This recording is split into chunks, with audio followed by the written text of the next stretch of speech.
All right, so hello, my name is Katrina Kennett, and I am a doctoral candidate in curriculum and instruction with specializations in writing studies and literacy and language. And before I came here to do this work, I was a high school English teacher out in Massachusetts. And it was there that I started to get really interested in how my students used different technologies, particularly in their writing instruction, but also how that spread out. How did they use technologies together? How did I use technologies with them? And these questions have really carried through my teaching here of undergrads at the university as well. So I have taught in education. I teach pre-service English teachers. So I teach these, I teach new upcoming English teachers, and I also teach in the writing studies and informatics course called Writing Across Media. So I have an opportunity to really play with a variety of media and ask students too, what does it mean to compose with sound? What is it that you can do when you compose a map and make an argument with a map differently than when you work with other media? So the examples that I'll share today are primarily from my work in education and in writing studies, but I also have other examples that I might pull in depending on what questions you ask or thoughts you have from my previous time teaching. All right, so very brief overview. I basically just gave that. I'm going to intro a little bit more on the next slide, but I'll spend most of what I'll talk about today is examples of the way that I'm using Google Drive, specifically Google Slides and Google Docs with my students. And then I'm going to ask, basically for applying it to your classrooms, or if we have a lot of people who may or may not be actively teaching right now, what are ways that you might see this as like playing out in different ways or connections that you make, but to be interactive in the sense of like, okay, you've heard me talk about my classroom, but what ways might it make sense or go forward in your own thinking? Now you might ask, well, Katrina, we have blogs and we've had discussion boards and Moodle and Compass 2G and Blackboard and all of these learning management systems. Why in the world would you be turning to Google Drive as a different sort of medium for your students and their work? Now, blogs can be really great. They're an opportunity for a student ownership of a public space on the internet. They're a way for them to compose with not only text, but with a variety of multimedia. Right? They can embed video or audio. They can link to other things right within their own blog post. It provides a sequential narrative, right? They can upload, they can do a new post each week. But I would say in teaching classes where I've asked students to blog, is it kind of pulling teeth sometimes to get them to read each other's blogs, right? I have to mandate it in a way, like you have to read and comment on 2 other people's blogs, right? There's a lot of what seems like forced accountability to their interaction and their intellectual work. And 2, in terms of teacher sanity, right now I have 30-odd blogs that I need to like navigate to and away from, and to and away from, and then cross-check who's commented on who and how are we doing this, right?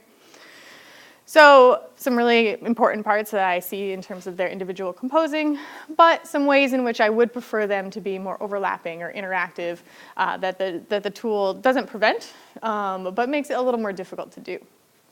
Now we talk about discussion boards and commenting on, like, say, Moodle. Really interesting opportunity to say, all right, you read this thing last night. What are some of your thoughts about it? What I found over and over again is that it becomes a very crystallizing genre. Like students perform discussion post, right? And they compose a thing, when really what part of it is kind of work through some ideas before we come to class so that we can grow those ideas more. But in creating those composed and performative sentences, like I accomplished a thing, I did well with this, it almost shuts down some of that ongoing work, right? That ongoing, like maybe, if I'm gonna have a conversation with Michael about the reading, I might start in one place and kind of have a half understanding, but because we've talked, I have a better understanding. That goal, that dynamic, isn't necessarily fulfilled by this medium I've found in the ways that I've used it, even through a variety of kind of tinkering with it. So, what I was looking for, as I thought about Google Docs and Google Slides, was answering this question, for at least kind of a couple versions of it. How can we use collaborative tools like Google Docs and Google Slides to support students' ongoing inquiry, facilitate their construction of knowledge, and invite their expertise and interests? And while we're doing so, keep ourselves sane and informed in the process. So I'm thinking about what is their role in that kind of coming into the digital space that we're leveraging, and also how I'm able to use what they put out there in really dynamic and responsive ways. what I'll talk about today are these examples here. So I'm going to have 7 ones that I'll talk about. I did not hyperlink to that one. You'll see too that often what their work, the dynamics of a classroom, they will often start with this out of class, and it'll carry into class, right? So they'll do their homework, right? They're going to do something outside of class. It comes in, we're able to work with it in a variety of ways. And then sometimes it becomes a resource for the class, like we come back to it near the end of the semester as a reference, or we might come back to it in another class, right? So we started in class and it might come into another class. So I'm going to explain more particularly the ways that it's rarely a one and done. This is the only one example that I have of like, we did it in class and it did what it needed to and then we were done. But you'll see how all together they work pretty well to do the ongoing work of supporting student inquiry, as I'm talking about. All right, so our first example, writing resources. This is my first example. So it might look pretty familiar. It's a couple of tables. I will say right before I continue, I stripped all my students' names and I gave them pseudonyms. So any student names you see here are actually not my real students, but it is their intellectual work. So these are like real examples, just not tied to the real person, quote unquote. For this example, I was asking them to think about their own connected learning and networked writing. And these are my pre-service English teachers. So I was thinking about professional identity in digital spaces. So I said, pick a platform from Twitter all the way through Facebook and think about how would this platform not only help you find resources, but also what do you contribute back to that platform? So this was part of a larger agenda of that. And then I asked them in this table, what's your name? What's a link to a writing resource that you find? And then why do you choose this writing resource to share to the community that you chose? So if you set up a Twitter account, you found it, you tweeted it. And what's really lovely about this is that I'm able quickly, in some ways it could just as easily be a blog post in all of those 30 separate blogs. But what I'm able to do is I scroll down through, I'm able to see, okay, great, I have my little list. Did they do their homework? Check, check, check, check. But I'm able to really see where are they going for information, right? Where are they doing their research? What is coming up first? Why are they choosing these resources? And therefore, be more responsive in the types of resources that I bring to my classroom, right? I have the ones that I'll probably bring, but if one of those or 2 of those pop up, I'm able to not only highlight that student and what they've found, but also bring in the other ones and fill in other gaps that I'm inspired by, depending on what they've put forward. So a nice initial pass at research. I'm learning a lot from them and able to be more responsive in what we do in class afterwards. The second one, which I actually really like a lot too, also happens with my pre-service English teachers. We were talking about assessment. I was realizing that, assessment is not only a huge concept, but there's so many moving parts to what do you mean when you're talking about assessment and teaching English, right? And so what I realized is that they needed a little bit more of the working language of it, rather than saying like, go Google assessment in English language arts, which is probably what they did for the writing, which is what I expected and was hopeful in a way that they would do. I said, I think we need to work a little bit more with some word bank, right? I was like, I'm gonna give you a whole bunch of words. These might come up. Think about, you might have worked with project-based assessment before, right? What does student-led assessment even mean, right? For some students, I was like, maybe they haven't even encountered these terms, but I want to put them up there because I think they're quite important. And then I asked them, this is a little bit in the same vein of using just a straightforward table. What's your name? What's your working definition of assessment? So now I'm drawing on getting a sense of what they're thinking about. What are the questions you have? And then use that word bank to go and search. Okay, how are you? And you're not limited only to those words, but I want to see what you're searching for, what you find, and why this might be an interesting one to share. So you'll see I'll put parameters, like 2 to 3 sentences. I don't want a lot, right? This isn't extended disciplinary writing, right? This is a way for me to see what is this process? What is this synthesis that you're doing behind the scenes? What is this going and curating? And why might you put this in front of us, right? And in doing so, I'm able to get much more of a pulse on the ways my students are thinking about, in this case, assessment. And then this table particularly came back and became a touch point for us in a number of ways, right? Because a month later, when they're starting to build their unit for the end of the class, one of the student groups wants to do more of a portfolio system. So I said, go back. I know somebody posted some resources on portfolio assessment. What did they put up there? Would those be helpful? And then near the end of the class, when we were doing some more definition work across with the terms that we'd used a lot, I was able to say, go back and find the assessment that you put and go ahead and like rewrite that, or tell me why it still works for you. Like, what's going on? We need, as a teacher, you need a working definition of how you use these words. So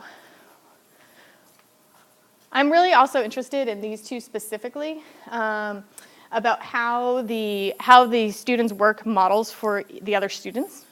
Because I think that's one question I've gotten before of like, but they can see each other's work. Like, is that uncomfortable? What about this public audience?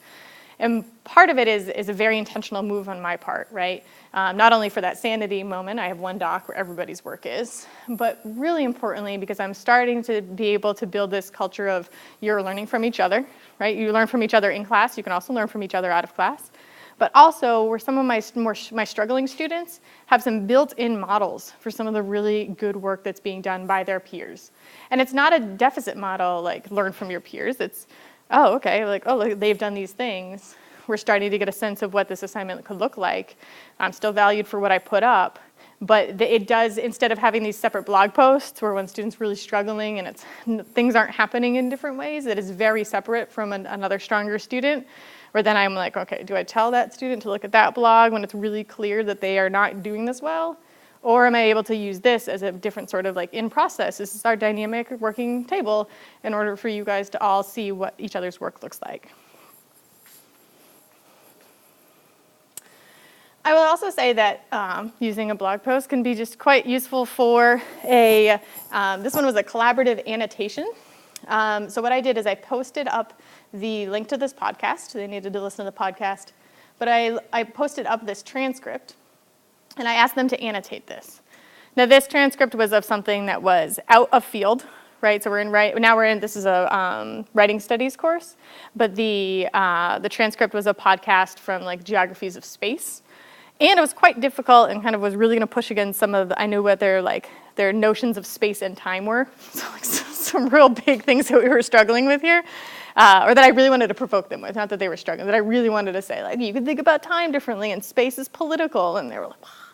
So what I asked them to do was I actually asked them to annotate something that struck them or that they were struggling with, or give me something to work with. It was honestly pretty much the prompt I said. Give me something to work with here. Like, what are your thoughts? And so using the comment feature, this is a screenshot, and I was just stripping the names off. They highlighted a section, and they connected to it, they hyperlinked to other resources, and I was able to get a sense there for walking into class, even before, right? I was like, here are the things I'm going to suspect that they're going to struggle with this, but now I have this entire annotated transcript where I can draw upon it and synthesize and see the patterns in before we even walk into class. So it was a really lovely way for me to be responsive to, not only to the things that I think are going to come up, but to the things that are actually coming up to these students, particularly in front of me. All right. So these have been 3 examples of how I'm using Google Docs, particularly starting out of class and how they carry into class, and sometimes how I'm able to tap into them later. I'll actually also now shift into Google Slides and show you one example. Now we'll be kind of familiar now. Actually, real quick, so I'll talk about the nuts and bolts of this. You can see for the other ones that in terms of the formatting, the nuts and bolts, it's setting up a table and saying, go for it. You all have a shared link, like fill out where you are on this table. And then this one obviously didn't have any person involved with it. When I move to Google Slides, what I tend to do is embed sort of models of what I'm asking for in the slides themselves. So for example, this first slide said like, this is what the slide's gonna look like. There were 30 of them, go pick one, okay? But what I wanna make sure you do, like change this, your name shouldn't say name, right? Replace this, answer this thoughtfully, don't forget to hyperlink, and then therefore go ahead and explain. So here the prompt was, go ahead and pick a podcast that we were doing the sound unit. What does it mean to compose with sound? We had already read a particular text that I wanted them to draw upon. So I said, go pick a podcast that you think is interesting. Whatever reasons, in some ways I'm like, I want you to do that, right? If you'd never listened to a podcast, go find one that's interesting. And then go ahead and tell me how it's helping your thinking about your upcoming project that you need to do. But also, how does it connect to that reading that we just did? okay? So here I'm not really having them explain like why they think it's interesting or what it connects to in their life, but I am saying, there's some ongoing intellectual work that you need to do as you are thinking forward to your own project, but also you're leveraging what we've been talking about already. So let me see both of those. And then you can see they have some great podcasts. So sometimes too, I'm also able to get a sense here of like who can embed a hyperlink and like who might not be able to, just in terms of like subtle, like in this one it doesn't really matter much, but it's also like that's a nice skill to have in your back pocket. So I'm getting a sense too of how they're doing that, how they're playing how they're connecting to McKee. And this one on our main thing, I said that not only did it start out of class, but it came into class. The way that I used this was that the students I was doing some conferences with them. I needed a conference with particular groups, and they had multiple things, about 3 or 4 things they needed to do over the course of the days. And then one of them was to go back into the homework, find somebody's podcast, listen to it, and then add a comment near the bottom. Okay? And so what I thought was really lovely about this too was that the root assignment was go find something that you are interested in, that you would be drawn to, that you think is like thoughtful or engaging or entertaining, whatever it is.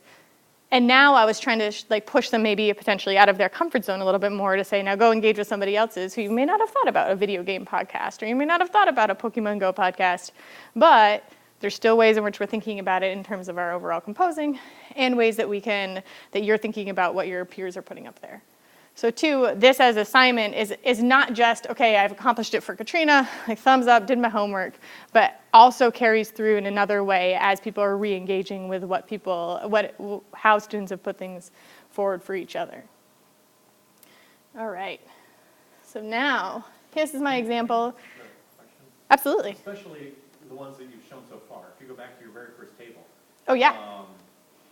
Or your slide, actually. Oh, yeah, for sure. This one? No, your presentation. Oh, absolutely. So those first 4. Yep.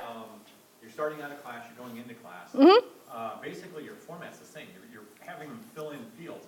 Why did you choose a Google Doc versus Google Slides, or Google Slides versus Google Docs for different assignments? I think for ones that become more text-heavy, I err more towards the Google Docs. Ones that I'm also becoming more recently, I'm more recently playing more with Google Slides.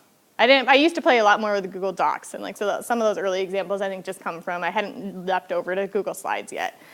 What I'm compelled by in the shift to Google Slides will come through in a couple of later examples, but I'm really interested in how the visuals are playing into and making it, I want a low threshold for really hard work. Right, that's my goal, is just to try to figure out how do I make it easy for you to enter something that's really difficult, right? And some of those questions, or that are you're going to only kind of do you're going to do some work with, because then you can see that too, but it's still a part of all of the stuff, right? So I'm seeing Google Slides that do that better than Google Docs. So I guess then some of your earlier ones, if you do this again next year, would those be slides instead? Yeah, I think so. I think too, what I would do, especially with this assessment one, is start to play with examples of and have them embed either videos or find a video example of what you're talking about, and or an image or a PDF file, and also really start playing with the multimedia opportunities that you can do in Google Docs, but are harder than when you have this slide that can pull in all these pieces that you can make bigger or make smaller, right? So you can also see some portfolio work informing this as curation space, and thinking about it as more, instead of individual portfolios, more this we're putting together a lot of resources about assessment in writing. And two, I would probably play with both too, especially when modeling for pre-service English teachers, because the Google Docs is going to be more familiar, and it's going to be more oh, I can do this in my class. Easier. I would say there's a one-to-one fidelity with students write by themselves on a Google Doc, students write in a table on a Google Doc. If we are synchronous, the third thing I'd say, if we are synchronous, Google Slides is better. Because if everybody's writing 4 different things and we're all on this table and you're writing your thing and it's going down and this is throwing you off that yours is going down, and now you're popping up and you're adding a row, sometimes some of the visual aspect of the medium you're working in gets distracting, is what it honestly becomes. And so if we're doing a lot of synchronous work, I prefer slides too, because it doesn't matter. You're on your slide, you two are working on your slide, and we're able to do that without any of the para distraction. Make up a word. Thanks for asking. Michael. It does seem like Google Slides would probably limit how much text somebody could really put in reasonably. Yeah, you have to start making your font size smaller until it gets tiny, which can also be really good for, again, too, right? This is not 5 paragraph, right? This is not disciplinary long form writing in that sense, right? So I think there's some nice ways I could step out of some genre like notions of writing to say, like, what is your point? What's your thesis? What's your argument? And you have to fit it on the slide. And you have to fit it on the slide, right? And you have to put some of the, so like the space, it becomes helpful in the concision, which is actually what I'm looking for when I only say like 2 to 3 sentences. Oh, people are like, oh, only 2 to 3 sentences? But I'm like, it is really hard to write 2 to 3 sentences about what that assessment resource is. Like, to do it well is actually quite difficult. And so that's how I'm kind of saying, like, it's real low barrier, but like that's actually really difficult work for you to define assessment in a sentence. Thank you. Yeah, these are really good questions. Okay, so my example of being in class is using Google Slides, and what I said was these 4 things came up in this reading. Combine them. Okay, here's your group work for you have 15 minutes to figure out on this collaborative Google slide, figure out how to combine them.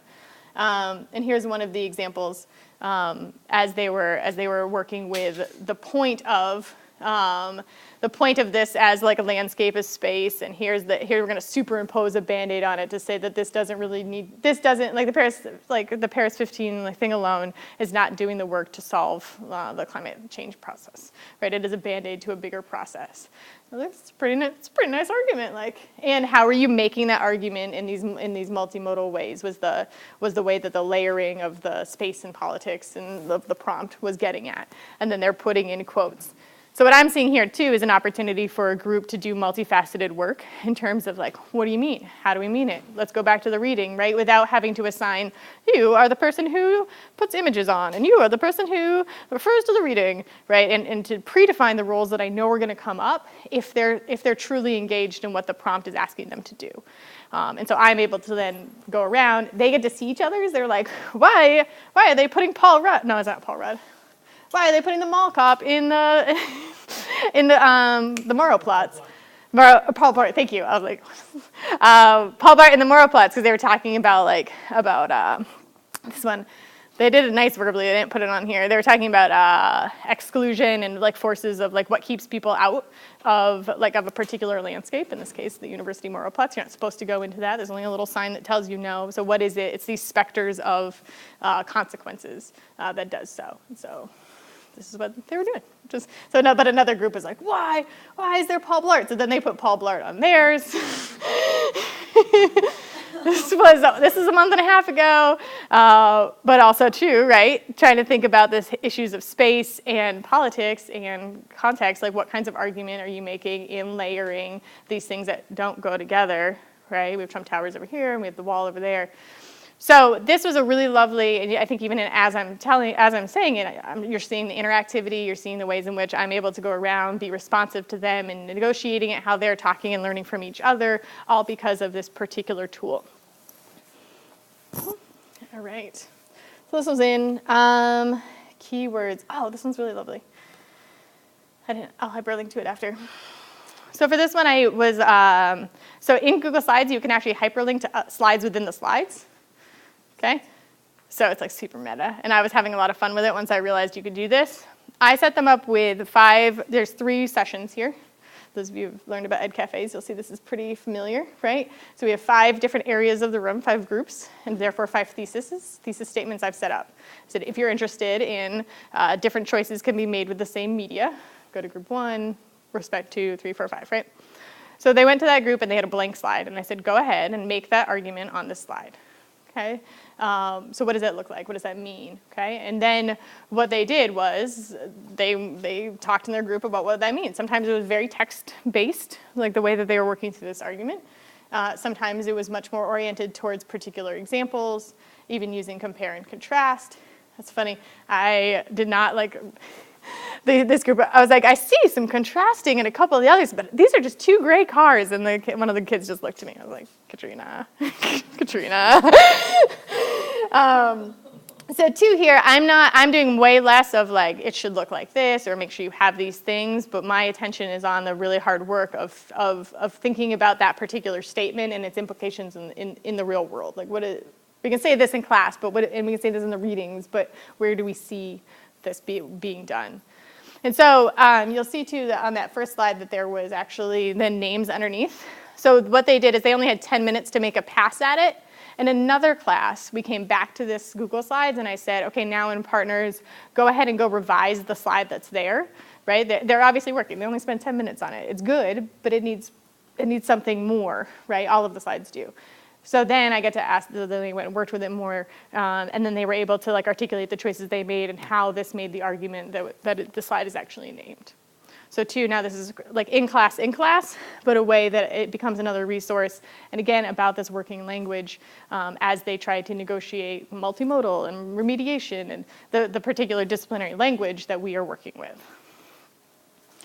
And it was just great because then you can click on it and go to all the different slides. All right, so for my last example, I had said to you, Michael, that there was like space limitations on slides, but very recently have been playing with breaking that, and that has been very fun to do so. So this slide is like 45 inches by 6.5 inches, like long by 6.5 inches tall, and it has been super interesting to play with. So what you do is, this little note says if you can't see this slide, go view and fit 100%. So what I would do is, this one is a schedule, but I think actually I need to change it a little bit because this has become a working document that the students we started in class, they've done some of the parts did their homework and they've come back into class to work on it more.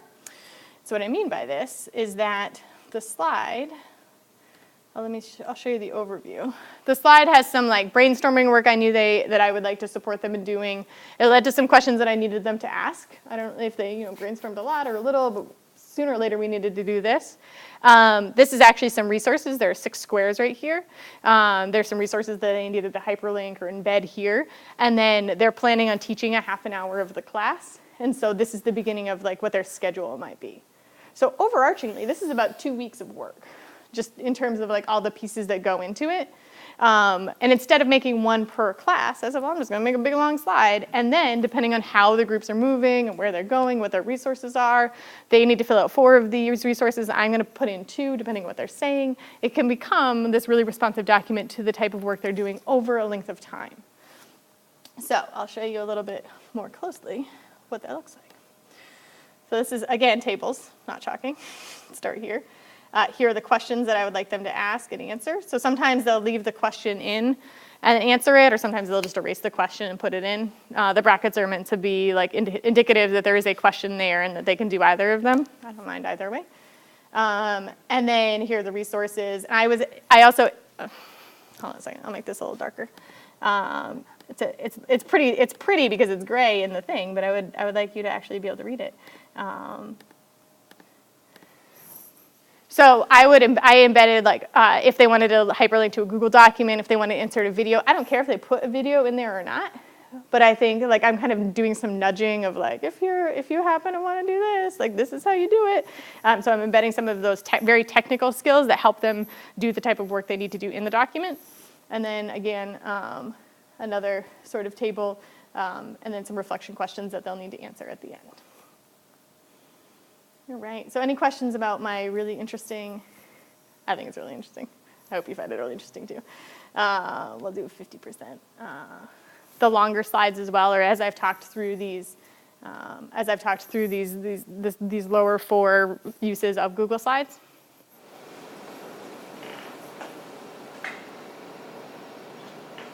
Have you done this with high school kids as well, or is this new since you've been? I've done all of the stuff you saw in the Google Docs, I've done with high school students.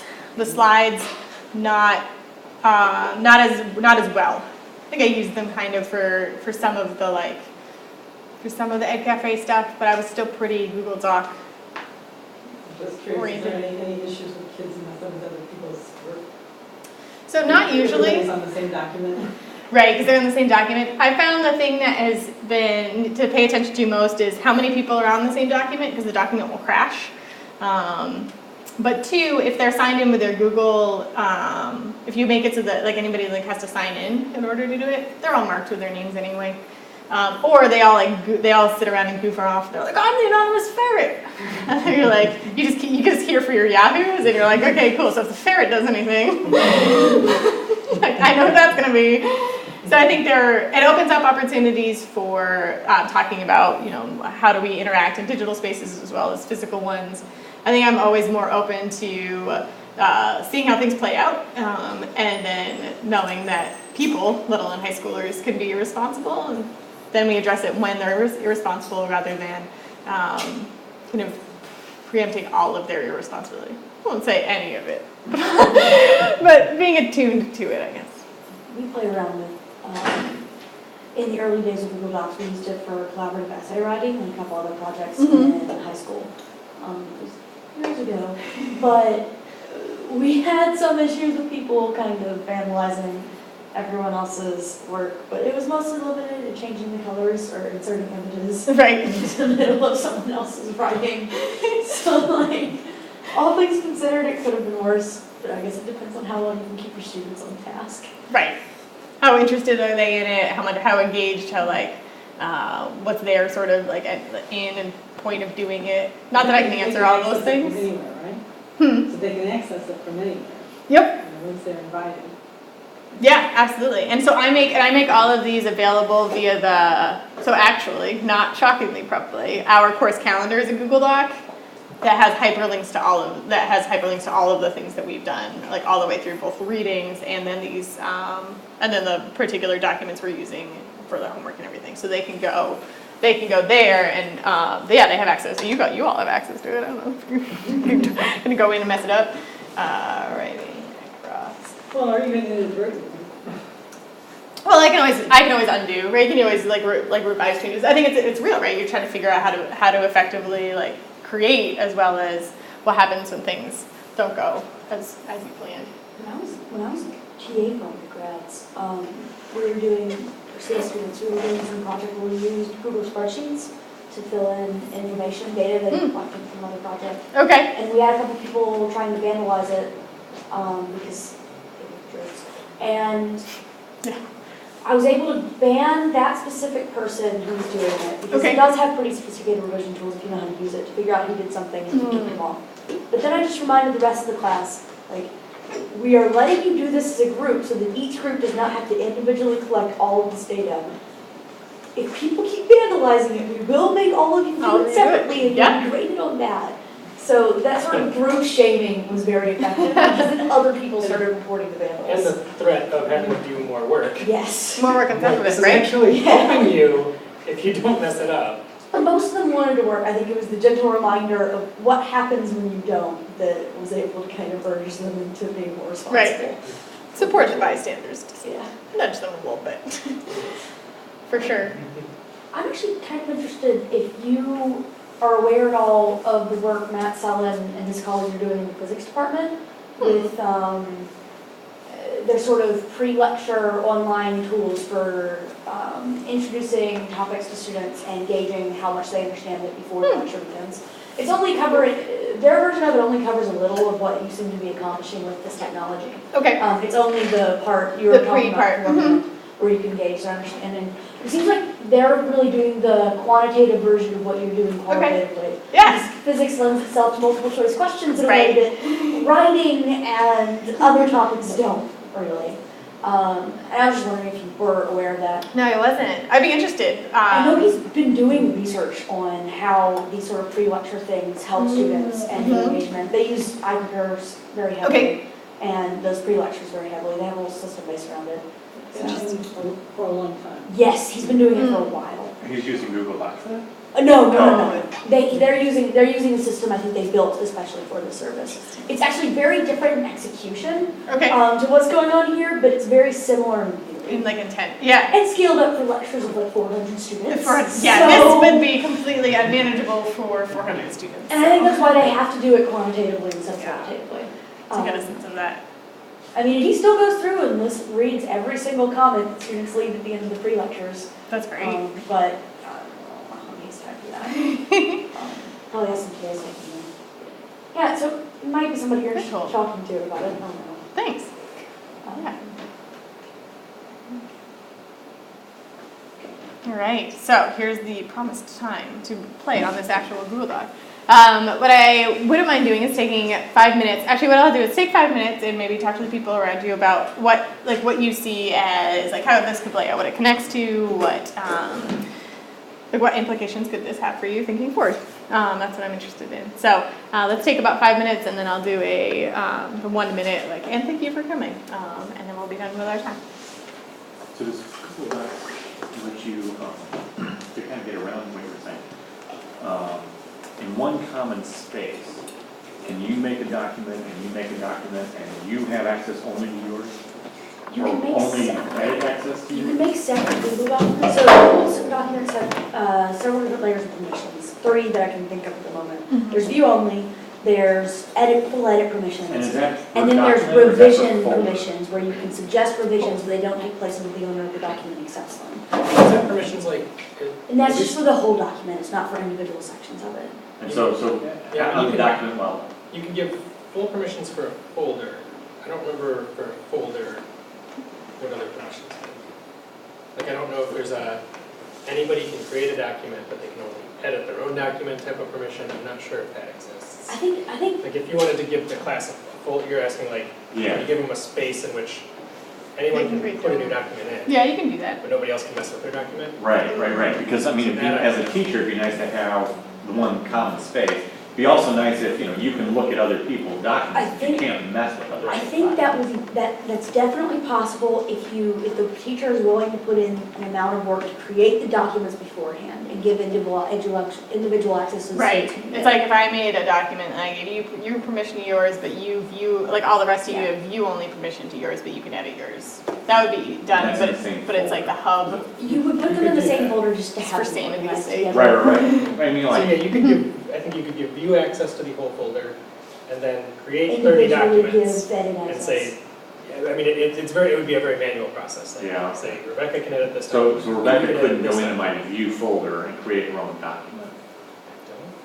Probably not. Right. I think there's a way you'd be able to set folder permissions. Yeah. I think it's awesome puzzles for telling who you go and try to do it. Unless, maybe, I think you can make it so that people can add documents to a folder. So before you gave permissions to a folder, you Oh, could yeah. have people add documents, upload them or something. That's actually how I would do it, is I'd have a folder, everybody make a document in the folder, What I found. and then change the permission, so I was the only one to edit it, but anybody else in the folder could see it. Yeah, What I 'cause found that when might using these sort of accomplish- when using these sort of collaborative tools in education, just in my limited TA experience, is that it is far better not to try to control every little thing that could happen, but to engender an environment where people don't Sure. want to be jerks. Yeah. But of course, that only works for smaller class sizes and, Yeah. maybe for older Anonymity. students.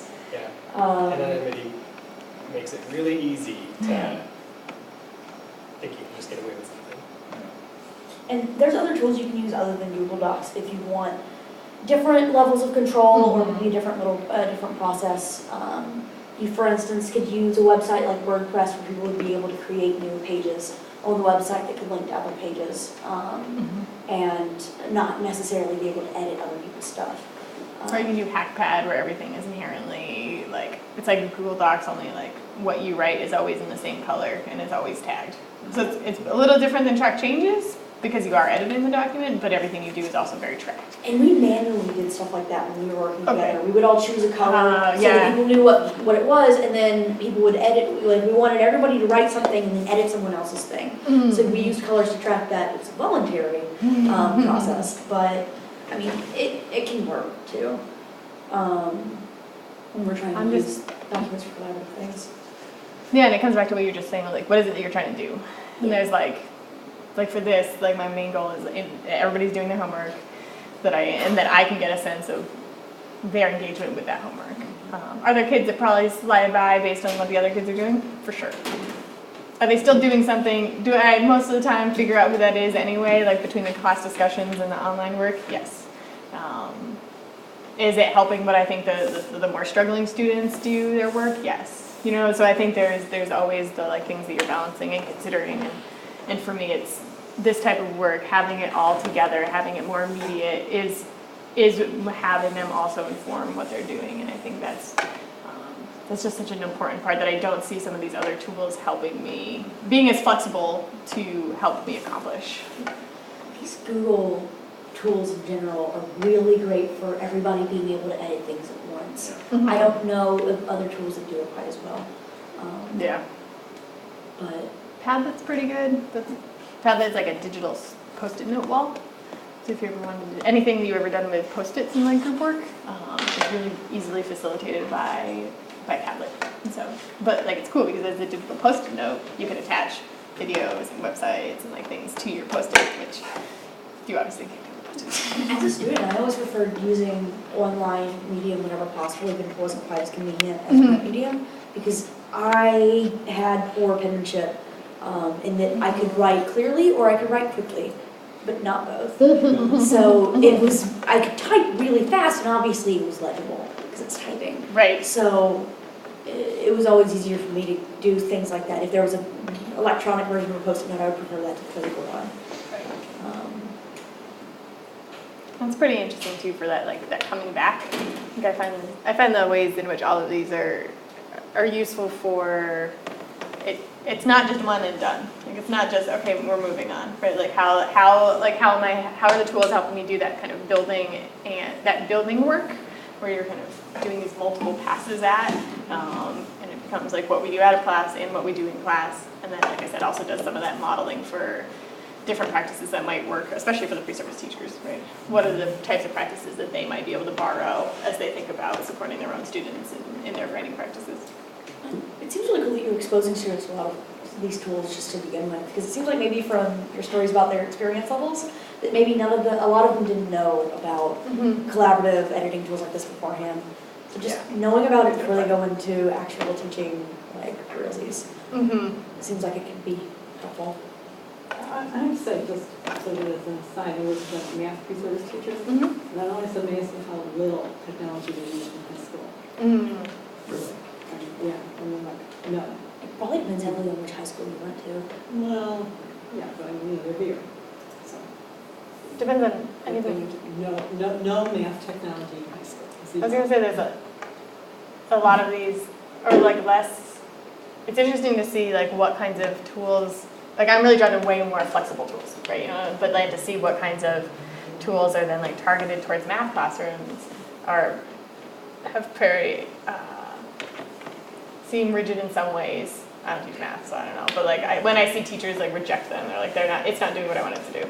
At the math tech I see the most is Desmos, the Desmos calculator, because of how flexible it is. But then they don't use it with their lower level kids because they won't get it. And then I go like.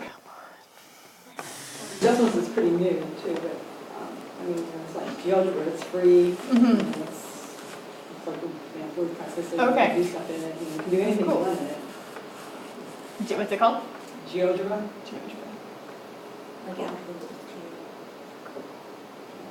I think there's also a fear in math classrooms that letting somebody use an assistive technology will take away their ability to do it the right way. If you use a calculator, you'll never learn how to add or subtract or graph something by hand. So maybe that's why These ideologies, right? Yeah.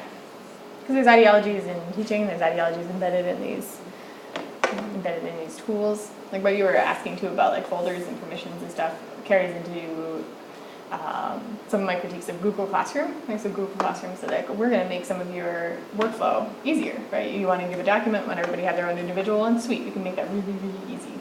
My point is like, what if you want, what you said was like, what if I want to have a document but other people can see it?